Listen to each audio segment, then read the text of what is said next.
அனைவருக்கும் இனிய மதிய வணக்கம். சாரி, ஒரு 1 hour டிலே ஆயிடுச்சு. ஸோ அதுக்கு மன்னிக்கவும். So Danston international media and production சார்பாக நடைபெறும் இந்த short film festival and award செரிமனிக்கு வருகை தந்துள்ள அனைத்து சிறப்பு விருந்தினர்கள், திரைப்பட கலைஞர்கள் மற்றும் நண்பர்கள் அனைவரையும் அன்போடு வரவேற்கிறேன். It gives immense pleasure to invite you all to the Short Film Award Ceremony of Creativity, Storytelling and Cinematic Excellence.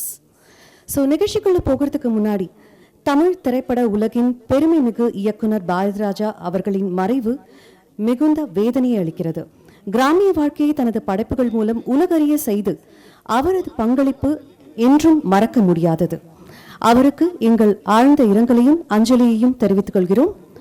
ஒரு நிமிட மௌன அஞ்சலி செலுத்துமாறு அனைவரையும் கேட்டுக்கொள்கிறேன்.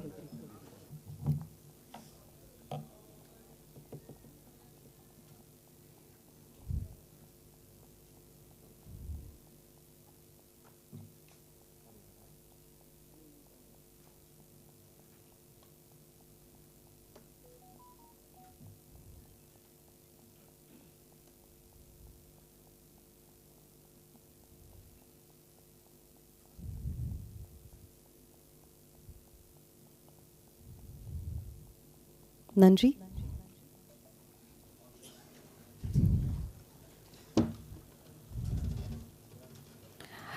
இன்றைய நிகழ்வு மேலும் சிறப்பானது.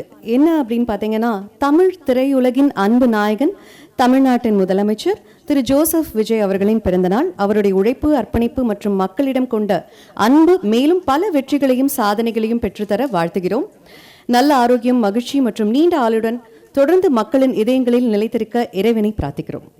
Happy birthday Vijay sir. அடுத்ததான் நான் இன்னொரு சிறப்பு அம்சம் இருக்குன்னு சொன்னேன். ஏன்னா இன்னைக்கு Danston international media and production and YouTube சேனலின் நிறுவனர் அவர்களோட பிறந்த நாளும் இன்னைக்கு தான். அவர்களுக்கு எங்கள் மனமார்ந்த இனிய பிறந்தநாள் நல்வாழ்த்துக்களை தெரிவித்துக் கொள்கிறேன். அவர் மேற்கொள்ளும் கலை மற்றும் ஊடக பயணம் மேலும் பல வெற்றிகளை பெற வாழ்த்துகிறேன்.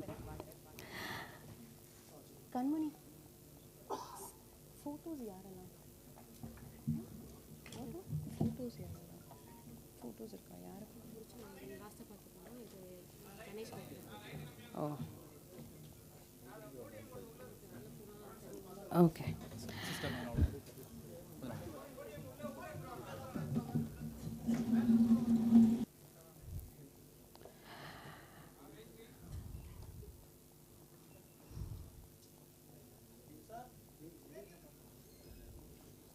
ஓகே.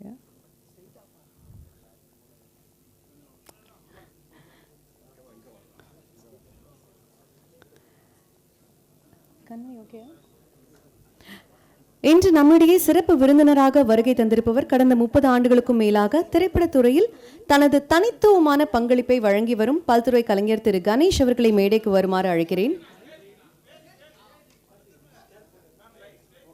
என்னாச்சு?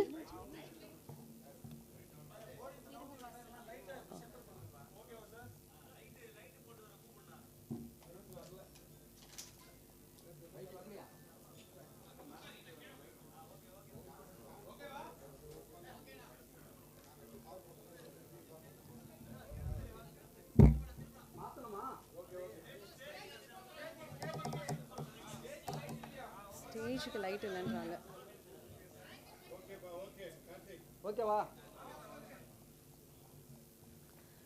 திரு கணேஷ் அவர்களை மேடைக்கு வருமாறு அழைக்கிறேன்.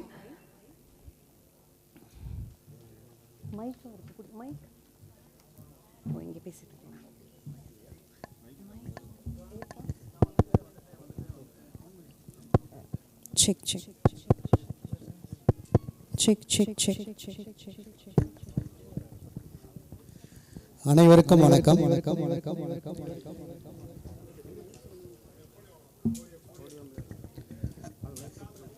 அனைவருக்கும் வணக்கம். என் பேர் கணேசன். திரைப்படத்துறையில் ஒரு 35 ஆண்டுகளாக இருக்கிறேன். தம்பி மித்ரன் நிஷானை பற்றி எனக்கு இந்த டே 1லேருந்து இன்றைக்கி வரைக்கும் தெரியும். லைக்கா நிறுவனம் தர்பார் படத்தில் பாராட்டு விழா தெரிவிக்கணும்னு என்னை கூப்பிட்டுருந்தாங்க. அப்போது மணிரத்னம், முருகதாஸ், சுபாஷ்கரன் எல்லாம் வந்திருந்தாங்க. சுபாஷ்கரனை பாராட்டும் போது ஒரு வேண்டுகோள் வச்சேன். நான் என்ன வச்சேன்னா, சார் நீங்கள் வந்து 300 கோடி 500 கோடின்னு படம் எடுக்கிறீங்க, ஒரு 3 கோடி 5 கோடியில் படம் எடுங்க, ஒரு 100 படம் எடுத்திங்கன்னா பல இயக்குனர்கள் வந்து அவங்களுடைய திறமையை வெளிப்படுத்துறதுக்கு காரணமாக இருக்கும்னு கேட்டேன். அவர் அதை கேட்கல. ஏன்னா அவங்க வந்து வரும்போதே 500 கோடி 1000 கோடியோடு வந்தாங்க. நான் லண்டனில் போய் அவர் நிறுவனத்தில் பார்த்து பேசியெல்லாம் சொல்லி பார்த்தேன், கேட்கல. ஆனால் நம்ம நிஷான்ன்றவர் வந்து ஒரு 8 வருஷத்துக்கு முன்னால் இந்த சென்னைக்கு வந்தார்.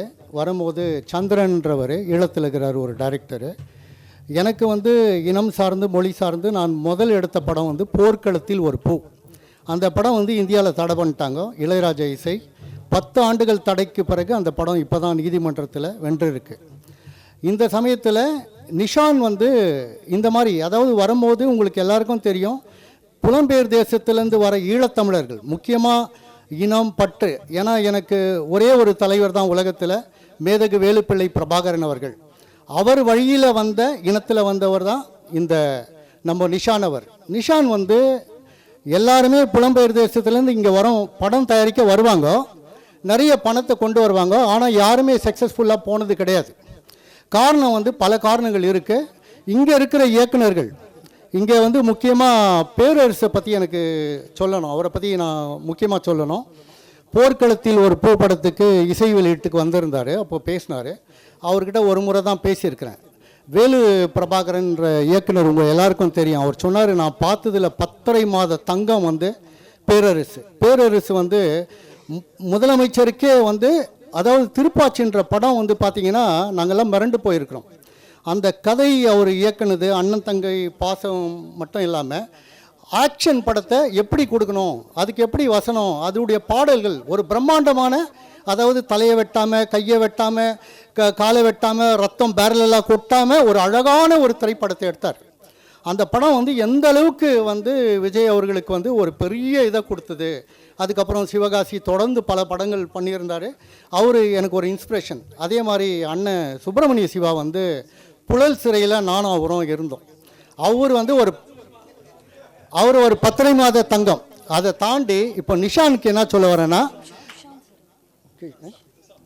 சரி நான் வந்து மித்ரன் தான் கூப்பிடுவோம், நாங்கள் அவர் பேர் மித்ரன் தான் கூப்பிடுவோம், நீங்கள் துஷான்னு கூப்பிடுங்க. ஓகே. புழல் சிறையில் வந்து 2009ஆம் ஆண்டு இனப்படுகொலை நடந்த போது அன்னைக்கு பார்த்தீங்கன்னா ஒட்டுமொத்த தமிழகத்தில் கைது பண்ணவங்களே 232 பேர் தான். அதில் சுப்பிரமணிய சிவா, பாரதி ராஜா, நாங்கள் கர்நாடகத்திலேருந்து ஒரு 5 பேர் வந்திருந்தோம். 232 பேர். அந்த நிகழ்வில் தொடர்ந்து ஈழப் போராட்டத்தில் நான் வந்து சுப்பிரமணிய சிவாவை பார்க்குவேன். அவரை பேரரசெல்லாம் வந்து நான் இன்னும் பெருசாக வந்து, ஏன்னா அவங்களுடைய திறமையை வந்து அதுதான் சொன்னேங்களே, பேரலாக கையை வெட்டுறது, காலை வெட்டுறது, குத்துறது. எங்களுக்கு டெக்னாலஜி தெரியாது, எங்களுக்கு படம் எடுக்க தெரியாது, சில கற்பனையில் சில பேர் நினச்சிட்டு இருக்கிறாங்க. அது கிடையாது. ஆனால் பல வெற்றி படங்களை கொடுக்கக்கூடிய சக்தி இன்னைக்கு எங்களை மாதிரி இருக்கிற இயக்குநர்களுக்கும் இருக்குது. இதில் துஷான், நான் மித்ரன் தான் கூப்பிடுவேன் தம்பியை. தம்பி வந்து சின்ன சின்ன ஸ்டெப்பாக எடுத்து வந்தார். அதாவது படிப்படியாக வரும்போது நான் கூட நினச்சேன், காலி ஆகிட்டு எல்லாம் போயிடுவாங்க, 1 வருஷம் இருப்பாங்க, 2 வருஷம் இருப்பாங்க. தமிழ்நாட்டில் சில இயக்குனர்கள், நான் எல்லாரையும் சொல்ல, சில இயக்குனர்கள் புலம்பெயர் தேசத்தில் பணத்தோடு வந்தாங்களா, அவங்களை ஏமாற்றி காலி பண்ணி துண்டகானம் துணியகானம் ஓட வச்சிடுவாங்க. அந்த மாதிரி பல இயக்குனர்கள் நான் கண்ணில் பார்த்துருக்குறேன். ஆனால் துஷ்யந்த் தம்பி மித்ரன் எடுத்து வச்ச படி பார்த்திங்கன்னா சின்ன சின்ன படி. இன்றைக்கி வந்து மறண்டு போகிற மாதிரி இங்கே ஒரு ஃபெஸ்டிவல் நடத்தி எனக்கு ஆச்சரியம். நான் பெங்களூரில் பிறந்தவன், தமிழகத்துக்கு வந்து ஒரு 40 வருஷமாக ட்ராவல் பண்ணுறேன். எப்படி இவர் வந்து ஒரு இவ்வளோ பெரிய விஷயத்தை இவ்வளோ பேரை கூட்டி இந்த மாதிரி ஒரு நிகழ்வு நடத்துகிறாருன்னா கண்டிப்பாக அவருடைய படிகள் வந்து நல்லா இருக்குது. அந்த படிகள் மூலமாக அவர் அடுத்த படம் எடுப்பார். உங்களுக்கு எல்லாருக்கும் வாய்ப்பு கொடுக்கறதுக்கான ஒரு இதை நிலைக்கிற ஒரு விஷயத்தை கொண்டு வராரு. அதே மாதிரி மைக்ரோ பட்ஜெட்டில் யாராவது சப்ஜெக்ட் வச்சுருந்தீங்கன்னா நான் ப்ரொடியூஸ் பண்ணுறதுக்கு தயார். யாரை வேணாலும் என்னை காண்டாக்ட் பண்ணலாம், என்னுடைய நம்பர்லாம் கொடுக்குறேன். மைக்ரோ பட்ஜெட் நான் வந்து லாஸ்ட்டு இப்போ 2021 பண்ணது ஸ்டேட் அவார்டு வந்திருக்கு என் படம் மனிதம். அதே மாதிரி அமெரிக்கன் அரசாங்கத்துக்கிட்ட விருது பெற்ற ஒரே இயக்குனர் இந்தியாவில் நான் தான். நீங்கள் கூகுளில் போய் பார்த்தா செக் பண்ணிக்கலாம். நான் தம்பியை வாழ்த்துறேன், பாராட்டுறேன். உங்களை மாதிரி வந்திருக்கிற இயக்குநர்கள் எல்லாம் நீங்கள் வந்து ஜெயிக்கிறதுக்கு என்ன வழி அப்படின்றத உங்களுக்கு ஏதாவது டிப்ஸ் வேணும்னா என்னை கேளுங்க. நான் ப்ரொடியூஸ் பண்ணுறதுக்கும் தயாராக இருக்கிறேன், உங்களுக்கு அசிஸ்டன்ட் டைரக்டராக ஒர்க் பண்ணுறதுக்கும் தயாராக இருக்கிறேன். எனக்கு ஒரு பைசா சம்பளம் இல்லாமல் யாருக்கு வேணாலும் உழைக்க தயாராக இருக்கிறேன். நீங்கள் யார் வேணாலும் வரலாம், நான் நிற்பேன். தம்பி நல்லா வரணும், அவருக்கு வாழ்த்துக்கள், மகிழ்ச்சி, எல்லாருக்கும் நன்றி.